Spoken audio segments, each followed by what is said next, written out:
Subscribe Prudent social media channel and press bell icon for latest notifications. जे CRZ notification 2019 पळय आशिल्लें जे कायद्या भितर पळय नोटिफिकेशन पळय पास जाल्लो आमकां खबर आसा की 50 मिटरान 200 मिटर NTZ पळय आशिल्ली ती 50 मिटर जाली. पूण आयज ह्या सरकारान नोव्हेंबर 1 एक न्यू ड्राफ्ट अमेंडमेंट हाडलेलो आसा.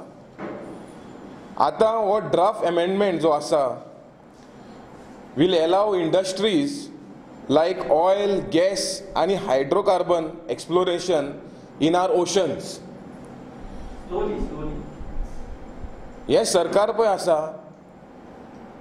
पयले आमचे वर्ल्ड हेरिटेज सायट काबार करता, मोले सायट काबार केलेलो आसा, तसोच ओल्ड गोवा सायट काबार करपाचो प्लॅन आसा.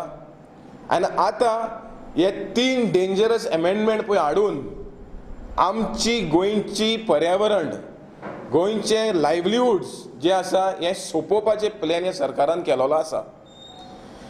आतां हो जो अमेंडमेंट पळय येयला gives free hand to do oil, gas and hydrocarbon exploration in the ocean. आनी तेका आतां CRZ कायदो ह्यार खंयचो कायदो लागचो ना.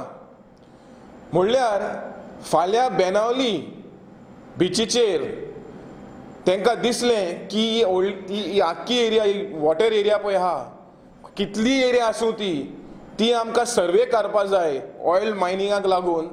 दे will seal that entire area, they will dig the sea bed of that entire area and if required if there is oil they will mine it, but if there is no oil they will abandon that area. So what will happen to the tourism lobby? What will happen to the water sports lobby? What will happen to the fisher folks who are fishing that area? So हेजेर clear दिसता की हो सरकार tourism आणि फिशरमॅनाक हे सोंपोवपाचो plan केलेलो आसा. तसोच तेंच्यांनी आयज आनी एक अमेंडमेंट हाडलेलो आसा. आतां आमचे बीच शॅक्स पळय आशिल्ले ते सिजनल स्ट्रक्चर आशिल्ले. पावसा दिसांनी तांकां ते डिसमेंटल करून तांकां व्हरपा जाय आशिल्लें.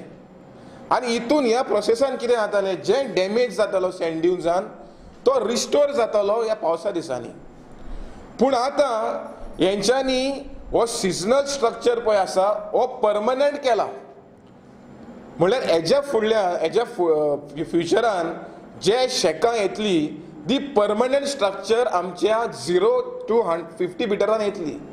आतां हांव सांगपाक सोदतां हे पळय शॅकां तुमी परमनंट स्ट्रक्चर बांदपाक सोदता हे कित्याक लागून, हे कोणा खातीर? Will it benefit the shack owners or is it to completely dilute the CRZ notification? तुमी आतां 50 मिटरानूय परमनंट स्ट्रक्चर बांदपाक दिलें जाल्यार आयज CRZ नोटिफिकेशन कित्याक लागून जाय? हो कोस्टल रेग्युलेशन झोन हो कित्याक लागून? Preamble of the notification talks about protecting the environment and restricting development into the eco-fragile areas. पूण जेन्ना तुमी असलो कायदो हाडटा ह्या कायद्या भितर आमचे गोंयची बीचीस आमचे गोंयचे दायज जे आहा तुमी हे सोंपोवन काबार करपाचो प्लॅन हे सरकारान केलेलो आसा. तसोच तिसरो अमेंडमेंट हाडलेलो आसा तो सँड बार्स. आतां हो sand bars without any proper study or without any environmental study ही सँड बारां खंय काडपा जाता खंय आसा तितली. पूण हे सँड बार आयज काडले जाल्यार आमचे इरोजन वाडटलें, आमचे पर्यावरण काबार जातलें, आमचे जे मरीन स्पिसीस पळय जाता त्या एरियांनी तेंय सोंपोवन वयतलें. पूण हो सरकार आयज कितें करपाक सोदता? गोंयान आजून पासून CRZ notification 2019 is challenge in the high court by several NGOs. आनी जेन्ना आख्खे इंडियेच्या लोकांनी हो नोटिफिकेशनाक ओपोज केल्लो तुमी एडिशनल अमेंडमेंट हाडून हे गोंयचे पर्यावरण गोंयचे इकॉनॉमी हे काबार करपाचो प्लॅन हे सरकारान केलेलो आसा. आनी आमी काँग्रेस पार्टी जी आसा we will strongly condemn and oppose these amendments to the CRZ notification because it is clearly against the people and wishes of the people of Goa, but it is a clear indication that this amendment is brought only to help the crony capitalist from Gujarat and to make Goa an ultimate coal hub destination. These amendments are brought by the central government, but on the request of every state government. So the state government is responsible for this amendment. And I want to ask Pramod Sawant that what are you up to?